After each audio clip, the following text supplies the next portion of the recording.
How to feel super rich with no money, इसका part 1 मैंने डाल चुका है और ये पार्ट 2 है जिसमें हम इसकी 20 इमोशंस के बारे में जानेंगे कि एक रिच पर्सन कैसा फील करता है और एक पुअर पर्सन या एवरेज पर्सन कैसा फील करता है। तो पहला जो फीलिंग या इमोशन है वो है, जो पुअर या एवरेज है वो मनी को चेस करता है। चेस मतलब उसका पीछा करता है।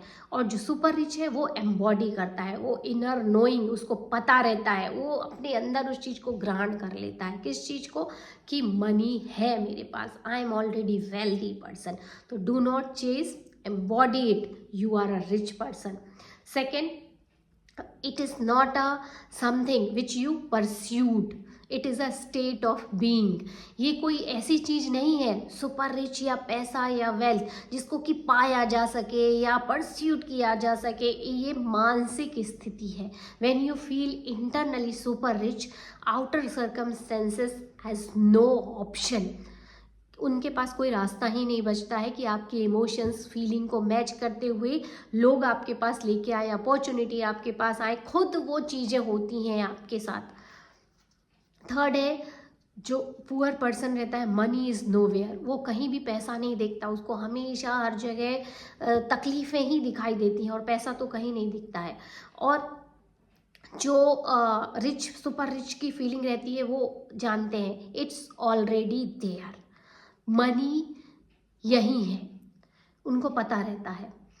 फोर्थ है, उनका जो कॉन्फिडेंस रहता है वो एरोगेंस नहीं होता है ना। जो सुपर रिच का है वो एरोगेंस नहीं होता है। पुअर का जो है कई बार अहंकार में आके झूठा हम ओढ़ लेते हैं, तो ऐसा नहीं है। जबकि सुपर रिच का क्या रहता है, वो उसका एरोगेंस नहीं रहता, उसका कॉन्फिडेंस जस्ट नोइंग रहता है कि मुझे पता है कि सुपर रिच हूँ मैं। तो ये चीज़ें रहती है। पांचवा रहता है लैक, ड्वेल और लिमिटेशंस। जो पुअर रहता है वो लैक में रहता है, ड्वेल डाउट में रहता है, लिमिटेशंस में रहता है। हमेशा उसकी यही फीलिंग रहती है कि कम है, पता नहीं मिलेगा कि नहीं, लिमिटेशंस है, बस इससे ज़्यादा नहीं कर सकता हूँ। जबकि सुपर रिच के शब्द, विचार और अनवेवरिंग बिलीव होता है, मतलब उसके शब्दों में भी आपको दिखेगी सर्टेनिटी, दिखेगी विचारों में भी सर्टेनिटी दिखेगी, अनवेवरिंग बिलीव, उसका विश्वास इतना मजबूत रहता है जो हिलता नहीं है। ये सुपर रिच की फीलिंग रहती है। नॉट वेटिंग फॉर प्रूफ, जो सुपर रिच व्यक्ति है वो बाहर के प्रूफ की जरूरत नहीं रहती उसको। जबकि एवरेज और पॉवर्टी में पलने वाले लोगों को कहीं ना कहीं बाहरी दुनिया से उनको वैलिडेशन चाहिए रहता है, एक्सटर्नल वर्ल्ड का वैलिडेशन चाहिए रहता है। जबकि सुपर रिच उनको पता रहता है, कई बार बैंकरप्ट भी हो जाते हैं, बट दे नो कि मैं अपनी वेल्थ फिर से बिल्ड कर सकता हूँ, क्योंकि वो वेल्थ कहाँ रहती है, उनके माइंड में रहती है।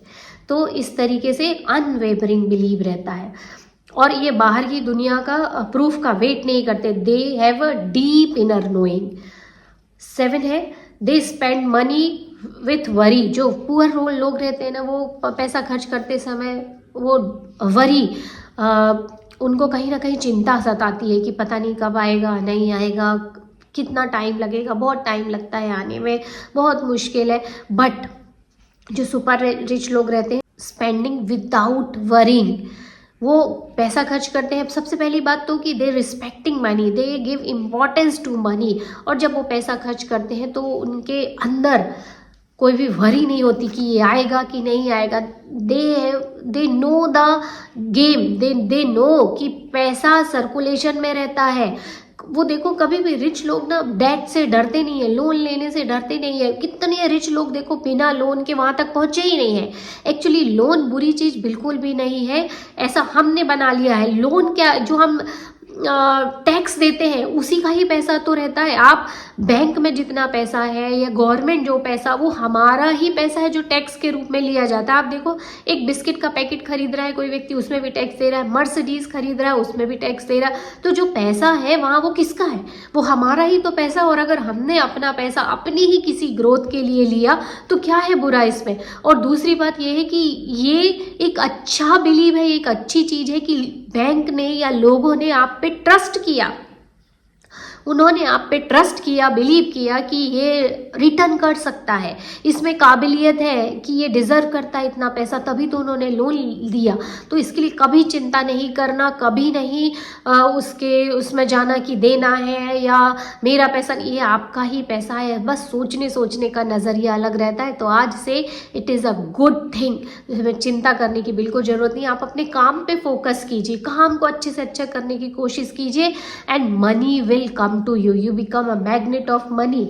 जो पुअर लोग रहते हैं ना, वो दे इंटरटेन लैक थॉट, वो कम के जो विचार रहते हैं ना उनको बहुत इंटरटेन करते हैं, जबकि जो रिच व्यक्ति रहता है it is there for them and everyone, उनके लिए वो जो लैक के विचार को तो इंटरटेन करता ही नहीं है, और वो ये भी जानता है कि पैसा उनके लिए भी बहुत है और दूसरों के लिए भी बहुत है, तो वो कभी भी लैक के विचारों को इंटरटेन नहीं करता। जो पुअर व्यक्ति रहता है वो फोर्सफुली चीज़ों को अट्रैक्ट करने की कोशिश करता है, मनी को अट्रैक्ट करने की कोशिश करता है, जबकि जो सुपर रिच रहते हैं ना वो फ्लो द ट्रस्ट, वो कहीं भी बड़ी अपॉर्चुनिटी में रिस्क लेने में नहीं डरते हैं। वो एक रिस्क लेना भी एक ऐसा रिस्क लेना रहता है, एक बाउंड्री लाइन के बाद रिस्क नहीं लेना चाहिए। दे नो द वो दोनों ही चीज़ों को साथ में लेके काम करते हैं कि बहुत ज़्यादा अगर लॉस हुआ तो क्या होगा और बहुत ज़्यादा फायदा हुआ तो क्या होगा। तो वो फ्लो पे ट्रस्ट करते हुए काम करते हैं। तो आपको भी फोर्सफुली किसी चीज़ को अट्रैक्ट नहीं करना है, फ्लो द ट्रस्ट। यूनिवर्स में अगर पैसा जाता है तो वापिस आता ही है, और यही नियम है। आप किसी भी चीज़ को परमानेंटली नहीं रख सकते हो। जैसे परमानेंट हम एक दिन ऐसा नहीं सोचते कि हम बहुत सारा कोई भी चीज़, अनाज भी अगर हम इकट्ठा करके रख लें और जीवन भर खाते हैं तो ऐसा नहीं होता, वो भी एक समय के बाद खराब हो जाता है। वैसे ही हर चीज़ है, लक्ष्मी भी है, वो चलायमान है, तो इसकी ट्रस्ट करना चाहिए इसके फ्लो पे कि, और काम करते जाना चाहिए। पैसे को वैसे भी ना स्पीड बहुत पसंद है, तो काम करो और फ्लो, जो नेचुरल फ्लो है उस पर ट्रस्ट करो। उनको क्वाइट एश्योरेंस रहता है कि जो है वो, मतलब उनको पता रहता है कि हाँ पैसा है, और इसीलिए वो न्यू अपॉर्चुनिटी को नेचुरली अट्रैक्ट करते हैं। सुपर रिच लोग तो क्वाइट एश्योर, आप अंदर ही अंदर इस नोइंग को जानिए कि पैसा है, और जब आप ये सोचने लगते हो तो अपॉर्चुनिटी आपके पास खुद चली आती हैं। Super rich ease and breathe, उनकी मतलब वो हर चीज़ में ना ईज फील करते हैं, कभी भी वो एंशियस एंजाइटी फील नहीं करते हैं। एंड कॉन्फिडेंस इन एक्ट, उनके कामों में कॉन्फिडेंस होता है। Money emotions are also very important. Poor person is thinking, या जो गरीब व्यक्ति है वो लॉस के बारे में सोचता है। जब भी पैसा चला गया तो दुखी होता है कि लॉस हो गया, या रिस्क लेना ही नहीं चाहता। वो गारंटेड कहीं पैसा इन्वेस्ट करेगा तो गारंटी चाहेगा, जो कि बहुत कम मिलती है। और जो रिच व्यक्ति है वो लॉस की जगह फ्लो पे ट्रस्ट करता है। उसको पता रहता है कि मनी एक गेम है और वो फाइनेंशियल फ्लो में पैसा जाएगा तो आएगा ही। वो लॉस के बारे में नहीं सोचता है और रिस्क लेता है अपॉर्चुनिटी के रूप में। तो देखो कितना अंतर है। पुअर व्यक्ति क्या सोच रहा है, लॉस होगा, गारंटी चाहिए, जो कहीं नहीं मिलती। अमीर व्यक्ति क्या सोचता है कि ये अपॉर्चुनिटी है और ये फ्लो है, मनी का फ्लो है, इसमें पैसा डालना ही है तभी पैसा आएगा। दूसरा इमोशन है परमानेंट। जो पुअर व्यक्ति है वो चाहता है पैसा परमानेंट बन जाए, वन टाइम गेम समझता है, एक बार में पैसा परमानेंट बन जाए। जबकि जो रिच व्यक्ति रहता है, सुपर रिच व्यक्ति रहता है, वो जानता है इट्स नेवर एंडिंग गेम, ये गेम है और इसको बार बार प्ले करना पड़ता है। एंड उसको प्ले करते समय भी वो रिलैक्स फील करता है, क्योंकि वो जानता है कि ऐसी कोई स्कीम नहीं है कि परमानेंट बन जाए मनी। वो ये चीज़ को समझता है। एंड लास्ट है ट्राई टू इम्प्रेस। ये जो पुअर पर्सन रहते हैं वो कई बार, नॉट एवरीवन बट हाँ, they try to impress. But जो सुपर रिच व्यक्ति रहता है they know, they already impressive, वो खुद ही अपने आप में इम्प्रेसिव रहते हैं, उनको शो करने की ज़रूरत नहीं रहती है। They know, they radiate confidence. Make system to make money. एक सिस्टम बनाओ, पैसा मत बनाओ, पैसे को बनाने का सिस्टम बनाओ। जैसे मान लो आपने कोई एक चीज़ बनाई और वो मान लो आपने कोई प्रोडक्ट बनाया, तो आप उसको हमेशा के लिए आप बार बार सेल कर सकते हो और आपके पास पैसा हमेशा आता रहेगा। तो आपने क्या एक सिस्टम डेवलप किया। आपने मान लो कुछ आप अच्छे ब्लॉगर हो, कुछ अच्छा काम कर रहे हो, आप वेबसाइट बनाइए। तो वेबसाइट क्या है, सिस्टम है, उससे पैसा हमेशा आता रहेगा। आप अपनी सर्विस देते रहोगे। आप बुक लिख सकते हो, अच्छी चीज़ें आपको आती हैं, आप राइटर अच्छे हो तो आप बुक भी लिख सकते हो। मेरे कहने का मतलब आप पैसे के लिए जो सिस्टम होता है ना, उसको बनाओ, उस पे मेहनत करो, बजाय इसके कि टाइम दे के पैसा कमा रहे हो। हर बार आपको टाइम देना पड़ रहा है हर बार पैसा बनाने के लिए। तो एक बार क्रिएट करो और उसको मोनेटाइज करते रहो हमेशा।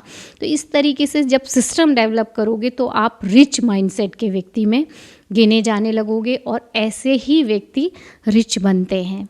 आपको ये चीज़ समझ में आ गई होगी कि when you feel internally super rich, और ये बस उसी तरह से है जिस तरीके से आप अपने आप को क्या ट्रू मान रहे हो, आपकी ट्रू सेल्फ वर्थ क्या है। जब आप ये डिसाइड कर लेते हो ना, तो आउटर वर्ल्ड में आपको सुपर रिच बनने से कोई नहीं रोक सकता। ऐसी ही अपॉर्चुनिटी अट्रैक्ट होती हैं, because everything is energy. Linear world में आप बहुत सारे काम करोगे, सब लोग बोलते हैं हार्ड वर्क करने से होता है। केवल हार्ड वर्क करने से कुछ नहीं होता। हार्ड वर्क के साथ आपको माइंड सेट भी पॉजिटिव रखना पड़ता है। आई नो कि ये सारी चीज़ें आपको सुपर रिच फील करने में मदद करेंगी, और हम मिलेंगे एक नए बेस्ट पॉजिटिव वीडियो के साथ। तब तक आप सबको गुड नाइट।